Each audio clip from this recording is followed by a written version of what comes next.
I'm Brittany Lewis with Forbes Breaking News. At a press briefing on Friday, Florida Governor Ron DeSantis touted a record budget surplus for his state. DeSantis said he expected the surplus to surpass $21 billion. He touted his refusal to close businesses despite pushback from public health officials and left-wing activists. DeSantis also reiterated his opposition to vaccine passports. Let's take a listen to the Florida governor. Have already opened gyms in the state of Florida and then have their headquarters here. They have now announced plans to open 100 health clubs across the state of Florida, so it's exciting.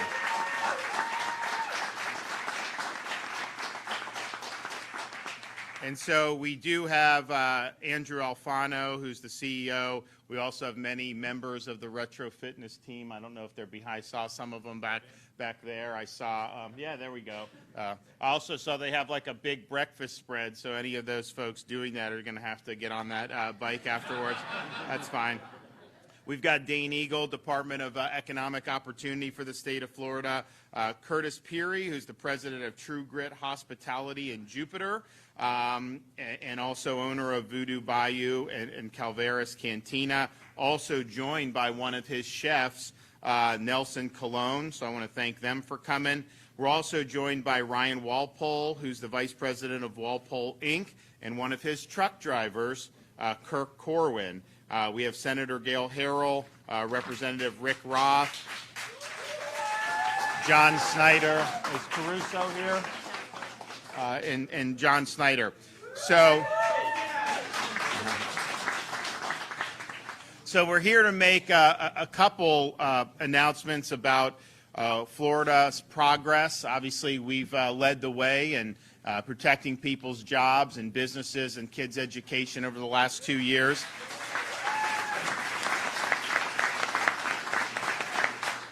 And so we're currently in the fiscal year 2021-2022. It ends June 30th. So when you do the budget every year, you do it based really off the forecast of what people are assuming the revenues coming into the state are going to be. And so we signed the budget last June. It was an enacted top line of $101.5 billion. Now, to put that in perspective, the closest state to us population-wise is New York.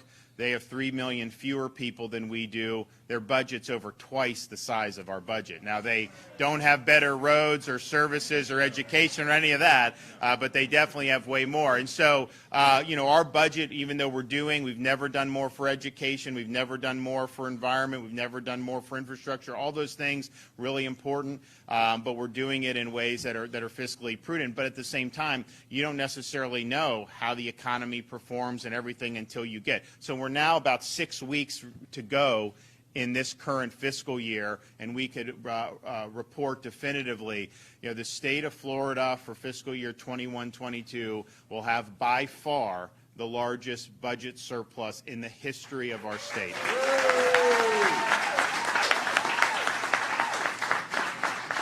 And you can kind of see, like, when I became governor, and then we've gone up every year. And so it's likely to be probably over 21 billion because we're going to get the May numbers in and then the June, and it's coming over estimate every month. But even if we somehow just did a big about face, we would still clear the $20 billion. And so what that is it's all state money. People say there's no federal money in that. It is mostly just unallocated general revenue. It does include over $3 billion for our rainy day fund. It also includes half a billion dollars that we've set aside to respond to disasters. And in the event that happens, we'll be able to do it. And then there is some money that are unallocated balances for some of our state trust funds. But at the end of the day, that represents about 20% of the total amount of the budget. And so you look at in Washington, they're running massive deficits that represent a huge portion of their budget. We have massive surplus. And so this would not have happened had we listened to a lot of the people that were criticizing us for keeping businesses open, keeping people employed, keeping kids in school. Those were obviously the right decisions. They were decisions that other states were not following, and most states were not. Certainly Fauci did not want to see this happen. But, you got to do what's right. And so now we're in a situation where, we've never had a stronger fiscal position in the state's history.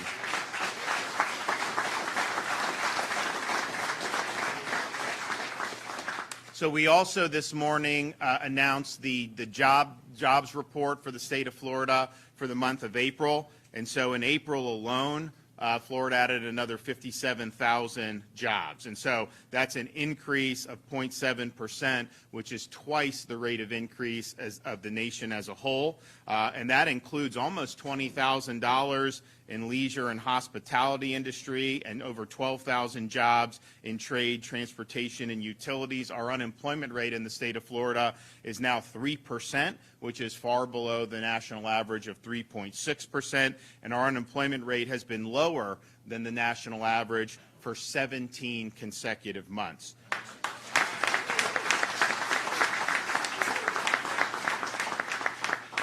Employers in Florida have now 24 consecutive months where we've had private sector job growth, and our private sector growth has exceeded the nation's for over a year. And I think even, somewhat more importantly, if you look at some of the dislocations we see in other parts of the country and even around the world, our labor force grew by 30,000 people. The nation as a whole lost 363,000 people from the workforce. And so as your workforce is expanding and your unemployment rate is dropping, that's when you know that you have a lot of opportunities. If the workforce expands or contracts like it did nationally, you could have a decline in the unemployment. It doesn't necessarily mean that you're adding a robust amount of jobs. And so even as we were seeing the unemployment rate drop, that was as the labor force was growing in the state of Florida, and that's what you want to see. Now, some of what's powering this is leisure and hospitality. And when COVID hit, people were saying Florida was going to end up suffering. Florida and Hawaii were going to be the two states that had the most significant economic damage because we were such a tourism-based state. And you had international travel ground to a halt. There were a lot of things that were far beyond our control. But I think what we did by setting the course to be a free state, the people that wanted to travel, there's really only one main option to do Florida. People had to come. I mean, there was really...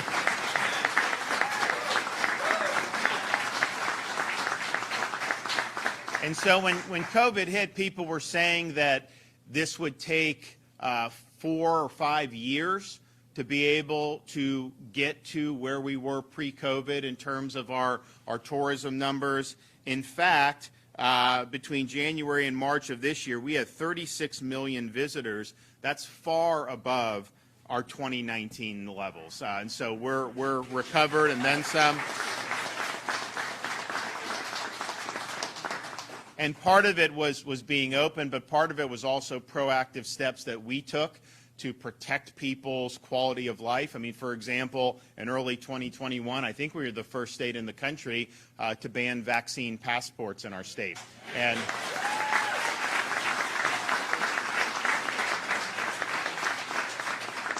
I remember at the time some people said, well, wait a minute, if a business wants to if a hotel wants passports, they're private, they should be able to do it, and that's not actually the way to look at it. First of all, I care about the freedom of the individual to participate in society more than I care about corporate freedom. But two,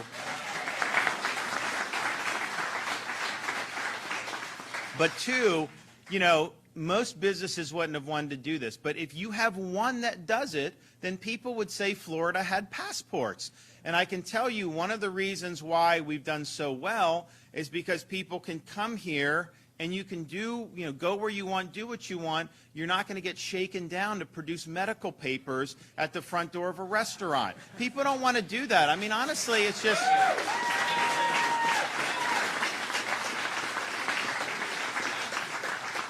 And I think the proof in the pudding on this is our market share of overseas travelers. And so in pre-COVID, we had about 24% of the overseas market would come to Florida, which was significant. We were not number one. New York was higher than us. Well, now we are now registering almost 45% of the market share for overseas travelers.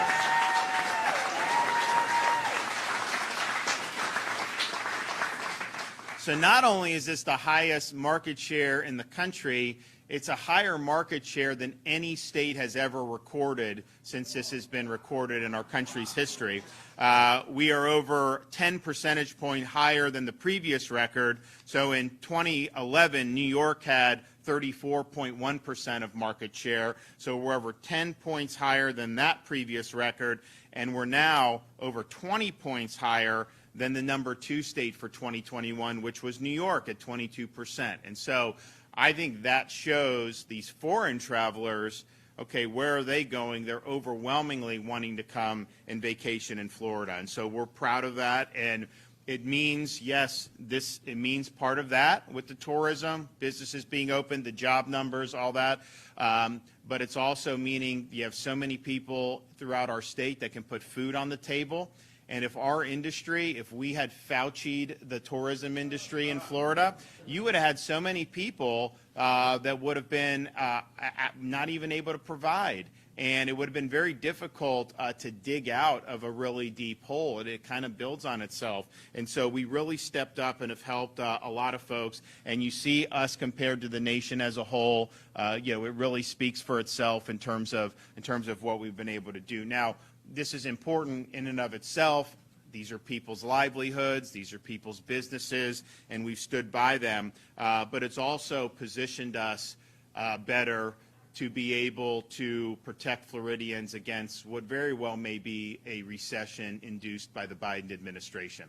And if you think about what's happened since he became president, he's indulged in a series of policy errors that have hurt our economy and made life more difficult for the average American and the average Floridian. They have an energy policy that is deliberately trying to suppress production here in the United States, even though they inherited a country that was energy independent for the first time in an awful long time.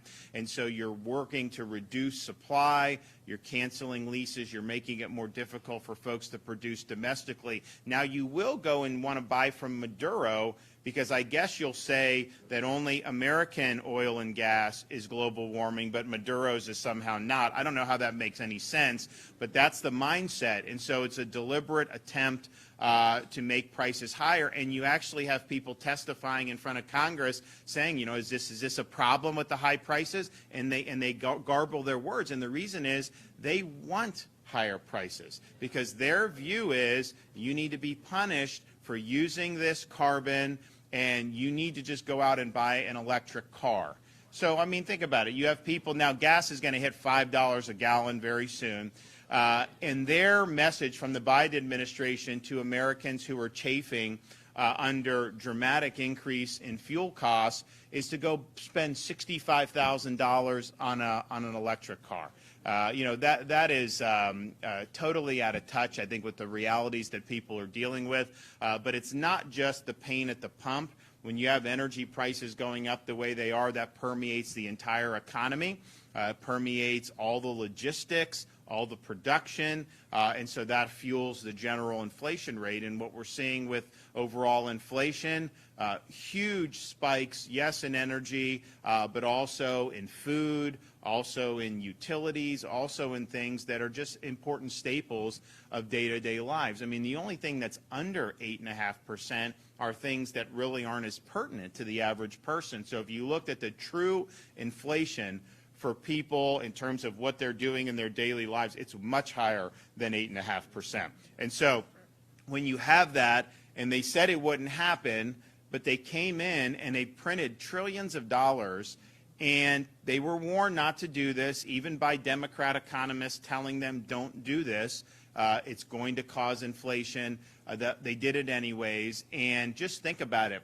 You've printed trillions and trillions of dollars. You've sparked inflation.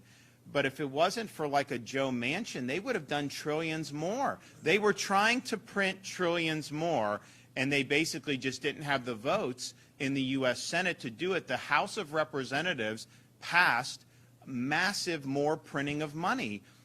They just didn't able to get it through the Senate. So I think if they had passed that, we'd have 15 to 20% inflation most likely. And so they were, as bad as it is, they wanted to make it even worse. And so what's going to happen is they said inflation wouldn't happen. Then they said it was just a blip. Then they said this. They blame Putin, although you look, all these other industrial countries, there's a lot of them that don't have the inflation rate that we do.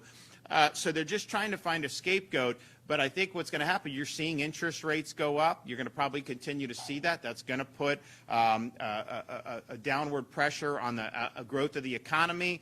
And you very well could end up seeing this country plunged into a recession. And so I hope that doesn't happen, but I think our job in here in the state of Florida is to make sure that we're positioned to deal with some of these things that are beyond our control and protect Floridians as best we can. So yes, we can't control what Washington's doing. We can't control a lot of these policies that have been very destructive. But when you have those types of reserves, fiscal reserves, if we did have a slowdown and our revenue came in less, I don't have to change anything. We do education, all the stuff we're doing, you just take some of that and you plug the holes wherever you have it. So we'll be able to be, from a state's perspective and our fiscal and budget, we're going to be in great shape regardless, and we're ready.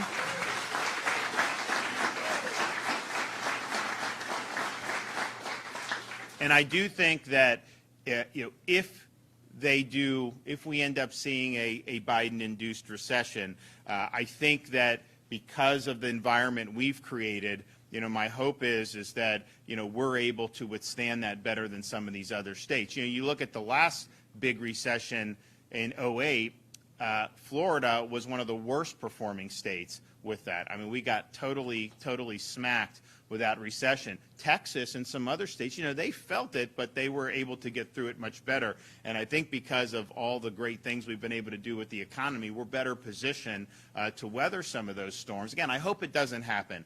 I really hope it doesn't. But, if he had just come in and done nothing, we would be better off than what he's done. I mean, so...